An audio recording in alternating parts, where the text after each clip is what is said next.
4 digits. A robot took one of my organs today. You know, to make a long story short. Hey everybody. It's me, Arlo, coming at you from my bed. I'm all propped up in my bed here. And, I had, some stuff happen. And I've never done a video before just, like, talking about whatever's going on in my life. But I don't know. I got the microphone in here. Why not? Let's do a thing. Why not? And, fair warning, this video will feature, details. Not over the top, not gruesome details. Just, like, I'm gonna talk about some stuff, body stuff a little bit. I mean, you could probably already tell just from, title or whatever. It's about surgery. Spoiler alert. I had surgery. I've never had surgery before. That is not a thing that has happened to me. And I'm like, I'm sure it's going to happen someday. It's kind of gotta, right? So, here's the story. Because why not? So, a few weeks ago, I get this stomach ache. Just like, it just really feels uncomfortable. Just kind of like this weird, like deep kind of just yucky feeling. And just, it was there for a couple hours. I'm trying to think, like, what did I eat? I did not eat well that day. I had like some gas station taquitos and a Slurpee. And because I realized that I forgot there's a 7-Eleven by the park that I like to go work at. And I was like, oh, wait, they got Slurpees. So that's not a good thing. But I'm like, that wouldn't give me a crazy stomachache, though. But then it went away. And I was like, okay, weird. And so then yesterday, I'm feeling kind of funny in the morning. Feeling a little bit shaky. I'm like making breakfast. Just a little shaky. And my tummy kind of had like a weird, uneasy feeling. And I was like, okay. But I ate anyway because I made really awesome omelets. Put cream cheese in your omelets, okay? Just so you know. It's a game changer. Hey, I mean, talking about whatever in this video, might as well go all out, right? Any segue for an important food message. Cream cheese in your omelets. So I eat anyway, and I really just started feeling really, really yucky in the stomach. And it was just, kind of the same thing happened again from a few weeks ago, where it just hurts. It's just, and I'm just in bed. That starts at like noon. And I'm just in bed, just kind of rolling around, trying to get comfortable, trying to sit in my chair, try to the bed, and just like, oh man, nothing is working. And it's just kind of not going away. And then, like, it had been a lot of the day had passed. It was just me. It was like evening, and I'm like, when is this going to stop? I'm thinking, like, because, like, that's the thing. There's so many different reasons a person can have gastrointestinal distress, just like indigestion and just anything. So it's like, when do you actually go to the doctor? It's always hard to say. Like, how bad can it get? Because I'm pretty sensitive. I don't have very high pain tolerance, So, like, maybe this is just for a normal person. This is just a simple stomach ache. And I'm like, I gotta go to the doctor. So yeah, I was just kind of just trying to see it through, and and then started getting nauseated, and yes, things had to happen that happen when you get nauseated 3 times, and I was getting very tired by that point, just like stomach just hurting really, really bad because I just kept having to go to the bathroom and do the thing at the thing. I've never really talked about throwing up before. Have I? I gave a warning though, so it's okay as long as you give a warning. Talk about anything. You know what? Everybody throws up. All right? You listening, kids? It's a fact of life. You haven't learned this? Everyone throws up. So like stomach really hurting, and I'm like, what's going on? Like even here's the thing about me. You might not know. So, hypochondria is associated with OCD most often, or very often. I don't know the statistics or anything. So I'm one of those. My whole life, I, just kind of like worry about the worst. If there's anything wrong or weird about anything. So pretty much anytime I get a serious stomach pain, I would like wonder if it was appendicitis or something.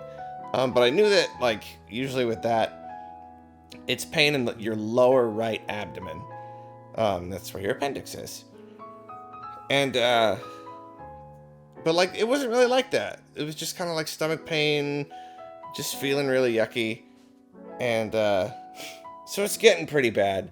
And then that's when I finally reach down and I do feel it in that spot. There is like a tenderness there. And I'm like, I haven't felt that yet, but I kind of think I am feeling it now. And so my housemate, family member, looks it up. And apparently a good way to test it isn't just to push on that spot, but then to push down and then like lift it up suddenly. And it was like, okay, yeah, that kind of hurts when you do that. And then she lifted up and like yell. It's like, yep, okay, time to go to the hospital. And so got there, and I tell you, hospital ER waiting rooms, at least where I live, this is lots of drama. Lots of drama in there. You know what I'm saying? I don't know. There's multiple different things going on in there.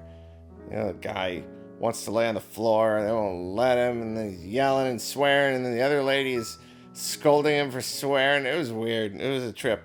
And so this is where things got really awful, because like I'd already spent like all day, most of the day, just in pain, just not able to get comfortable. And so I go to the ER, and like I got there at midnight. We got there at midnight. She came with me. So sweet. Stayed with me the whole time.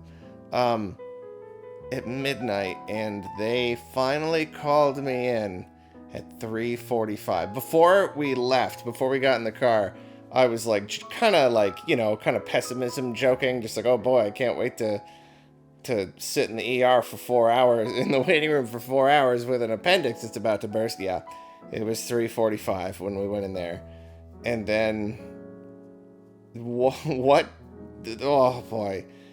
And then we were in the room for a long time too. But let me just say, like, the overall experience was like, as far as like physical discomfort goes, without a doubt, the longest, most awful night of my life.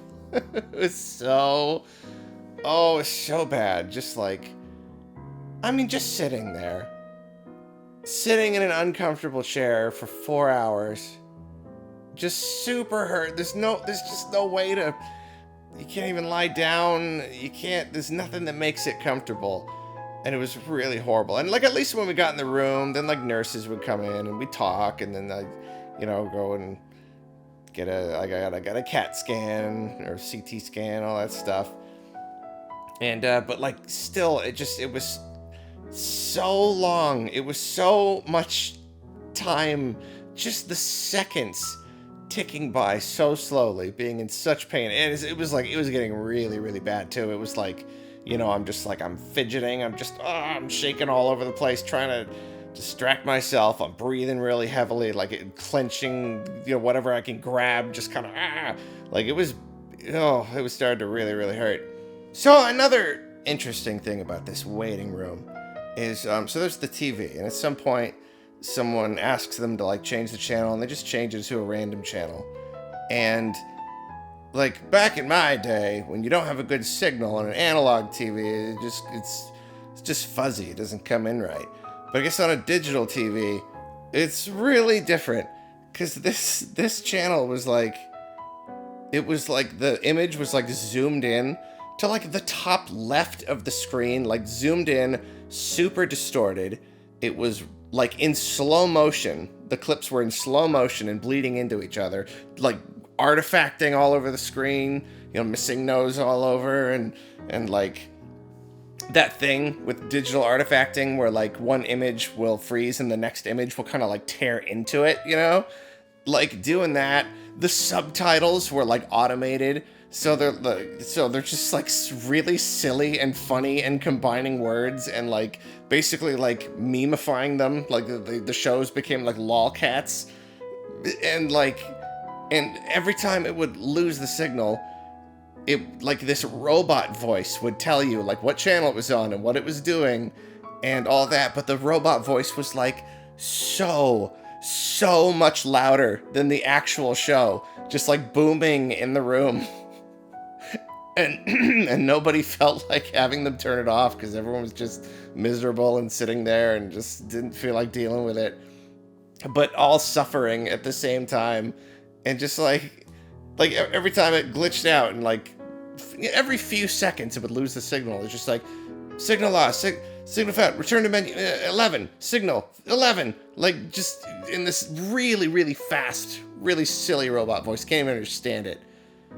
And so like sitting there watching these like crime shows. I haven't watched a crime show since like the 90s when I was a kid with my parents. They're so much more gruesome now. Like the most horrible, gruesome details the whole time. And I'm sitting there like watching a crime show, and then like a half-hour infomercial on some like spray-on makeup with all these glitches and slow motion and robot voice, and it was one of the most surreal, awful experiences of my life. It's 3 a.m, and they finally at like, I don't even know, like, it was probably like 5 by then, gave me some morphine, and oh, I was so happy. It made it just okay enough to just at least find a position that fits, that works, and just kind of be okay, which of course I started falling asleep because I was I was so exhausted from the whole day that even by like 8 p.m. I was like wanting to sleep but not able to. And so yeah, once I got like, it just took the edge off the pain, and so I just oh my gosh, and I'm not good at napping, so I can never really just kind of put my head down and fall asleep, but I was at least kind of half sleep, dozing, and so that was better. And then it got worse after a few hours, and then I didn't get more, and so eventually they come in, yeah, it's appendicitis, we're gonna take it out. And well, technically they're like, you can just do antibiotics, but it's like, okay, well, I mean, like, I'm in agony, just absolute agony right now. Don't antibiotics take like days, weeks to work? I don't know. And even then there was like a 25% chance that you'd still have to have it out anyway. So he just decided to take it out. And when the doctor did finally come in to talk to me, like, the guy's funny. He's just kind of like, he comes in immediately. He's just kind of like, yeah, there's lots of different reasons for abdominal pain. But, it's not necessarily appendicitis. And so he's like, having me do stuff and, turn the leg this way and whap this. And just be like, does that hurt? No. Does that hurt? No. Get up, walk around, jump. For some reason, none of those hurt. And he's just like, yeah, I mean, all sorts of different stuff. The different GI tract, blah, blah, blah. And then he pokes me in the appendix, and it hurts, and I go, ah. And then I assume he's going to do the same test that I had before, where you push down and then lift up. So he pushes down, and I'm waiting for him to lift up, but instead, he takes his other hand and whaps it into this one and drives it in even deeper, and I yelp like a dog just had its tail stepped on, and he's like, oh, yeah, okay, that's probably appendicitis. It's so ridiculous. Like, oh, yeah, you think so? Thank you. Thanks. I feel great now. Oh, man. And I kind of like, I had a different idea of like appendicitis. It really can be, I mean, I guess it's just different cases. It can be like a thing where it's like, it's happening, you gotta get it out immediately, or it's gonna rupture and it's gonna be terrible. Um, and like I even had a friend. I was there when he got appendicitis, and it was a pretty quick thing, and they rushed him and had to do it. I think his might have even did rupture, which is awful. It's a lot more to treat. Um, and so I kind of thought that's how it would be, but I don't know. I guess mine was just like a slower case because like I was just waiting, in the waiting room for 4 hours, and then they're like, okay, well, we gotta wait for it's the middle of the night. This is the middle of the night. Well, we gotta wait for surgeons to come in. What? It's an ER. What are you talking about? So they end up scheduling it for like 10 a.m. So just waiting all night, feeling so gross and tired. Like I hadn't slept. The best I got was whenever, after the morphine, I could just grab a few seconds here and there of like half sleep and get woken up constantly by nurses and beeps and stuff. So like I'm so exhausted. And then they finally, take me up, and even then it didn't actually start until noon. 12 hours later. Yeah, no, it wasn't. I mean, I'm picturing, like the show ER or like any kind of medical thing. Like, oh, they're all running along with me in the gurney. I sounded really cool, like, oh, we need 50 cc's or whatever. And, it's going to rupture. It's going to blow. Take cover. We got to get it out. Nah, good 12 hours. Good 12 hours of waiting. Oh, how much do they charge me for that? I don't know. Do they do hourly? I don't know. So finally they take me up. They shave my belly. Got the bald spots on my belly now. And now apparently, this is awesome. I didn't know this, but apparently like appendectomies are like, they've just gotten better at it over the years. Like my, Chris, who edits Arlocast, like he had an appendectomy when he was a kid, but it was like, just a giant incision. Like he was hospitalized for like a week or something. Just like, it's Chris, if that was privileged information, let me know. I'll delete this. But like apparently now, like they don't even, like in some cases it'll take a lot more work, especially if they do rupture. But in a case like mine, it was swollen to 3 times its size, by the way. That's pretty cool. Felt like it, certainly. They use a robot. They were like, yeah, we're going to use a robot. And it's just like it's like 3 cuts on your stomach. Just like little cuts. And so like, yeah, that's amazing. It's way less invasive now, way easier to recover from. And so like, finally they get me in there, and I've never had surgery, and I kind of thought I would freak out more. I don't know. Not freak out, but like I thought I would be more nervous, more anxious. I could be a pretty anxious person, especially because of the hypochondria, and I can conjure up. I can literally like physically feel imagined feelings. It's kind of awful. And so I just thought I would, and like any situation where I don't want to be nervous, it will make me nervous. It's like if I don't want to appear nervous around someone because I'm not nervous, it'll like make me look nervous. It's just, it's this thing where my brain just goes against me, and it's terrible. But yeah, so I kind of thought I'd be freaking out, but I think it really helped that I had been in such discomfort for so long. I was just like, yeah, surgery, great. Whatever's gonna end this. Like, whatever is gonna end it. So yeah, I felt totally fine, and I saw the robot. It's huge. It like fills a room. Like if it was in my bedroom, it would like take up half the room. It's like really big with all these big giant arms, and apparently he controls it like a video game. It's amazing. It's super cool. And all the hospital staff was really, really nice. Everyone was super nice, super friendly, made me feel great. And so they get me on the table. And here's another thing, I just always, like, I've never had the gas. I haven't got my wisdom teeth out or whatever. I've never had the gas before. And I'm like, I'm kind of imagining that, like, I'll start to feel it. Like, oh, I'm starting to get dizzy or whatever. I'm going to pass out. But, like, no, I think when you start to go, I think your memories stop forming. Because, yeah, I was just, like, breathing, Breathing. Okay, I don't feel anything. Breathing. Is this just oxygen? Breathing. Because they didn't say it was the anesthetic. They just kind of put it on me. Breathe. And then I was waking up. I mean, like, just instantly. Like, it never registered even what was happening. And it was really funny. And here's another thing I always imagine. Like, based on what people say about, like, waking up from gas, that they're confused. And they, like, don't know what's going on. And, like, even one of the nurses, one of the was telling me, she's like, don't fight. Young people, you're spry, you're strong, and sometimes you fight. And I don't want you to fight. I mean, she was joking. But I'm like, yeah, I don't know. So, like, I was kind of afraid of, like, waking up in that weird state and being kind of confused. It sounds really unpleasant, you know? It's kind of like being half asleep. It's not a fun feeling.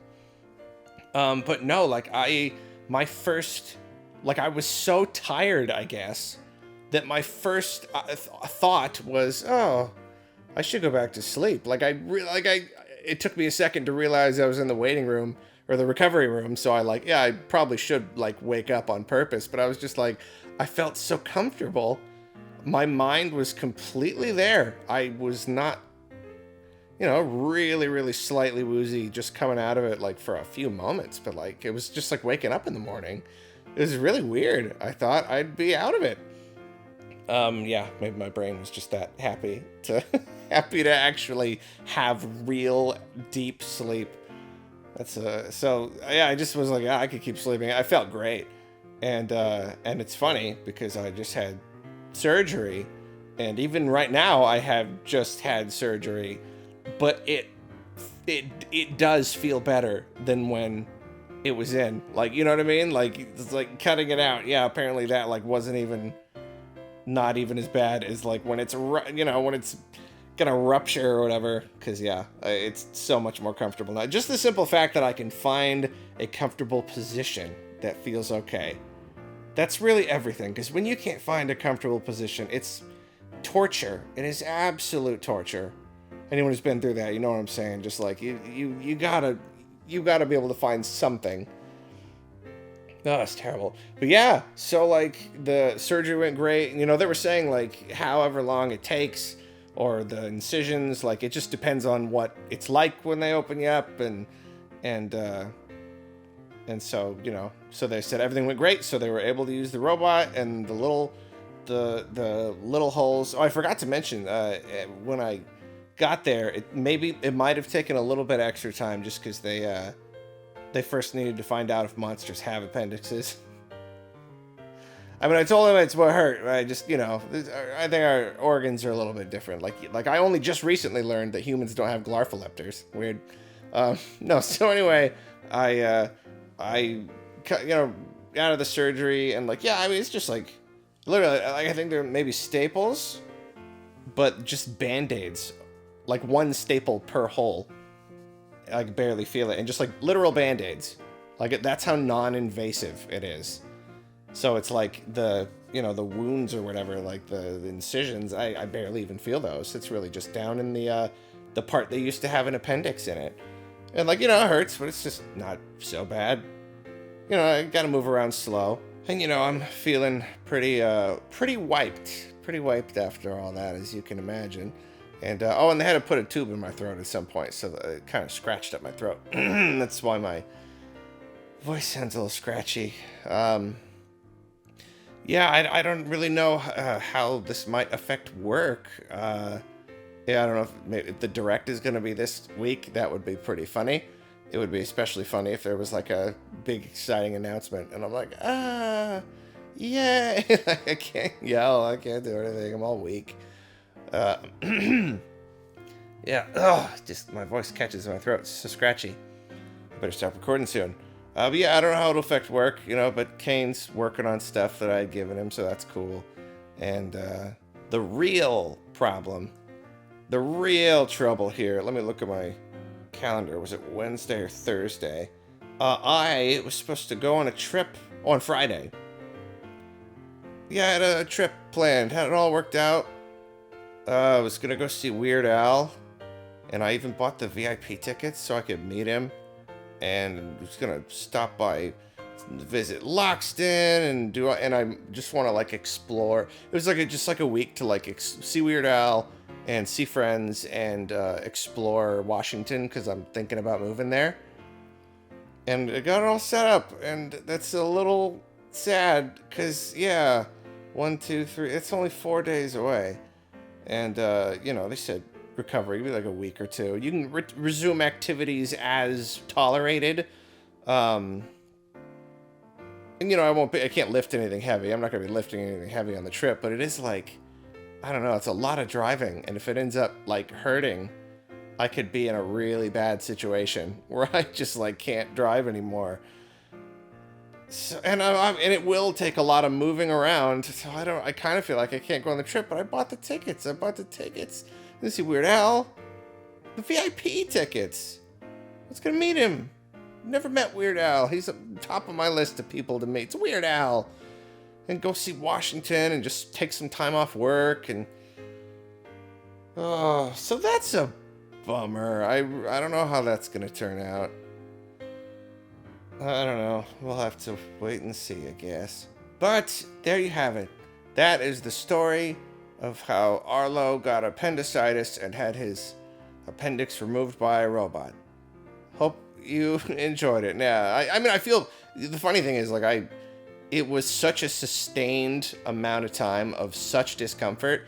Like I feel great. I feel like I'm on, like, you know, I'm tired. My body is like, what just happened? I got cuts in my guts, and I can barely move. But like at the same, I just feel I'm on cloud 9 right now. I feel great. I'm just so happy to feel better, you know. And I'm still operating on just a few hours of sleep. I gotta go to bed, but now I just feel so good to feel good and get it out. And so that's the funny thing with the hypochondria. So many times in my life, I thought, what if this is that thing? Finally, for the first time ever, it was that thing. Well, maybe not for the first time ever, but like for like a serious, you know, a life-threatening condition. I've never had a life-threatening condition before. See? It does happen. It does happen sometimes. That's pretty funny. Well, hopefully I'll be back in that chair, back to work, making videos soon. In the meantime, go give Kane encouragement. He's basically keeping the boat afloat right now, working on stuff. So there you have it. What do you think about appendicitis? What do you think about appendectomies? You know, I think the thing about the appendix is no one really knows what it's for. I think the going theory right now is like it's kind of like it's just another place to like breed, you know, bacterial cultures. But like I don't know, maybe we just have plenty based on what we eat or something, so it's just kind of redundant. Something like that. Yeah, I don't know. What do you think the appendix is for? Let me know down in the comments. I'm gonna go to bed now. Bye-bye.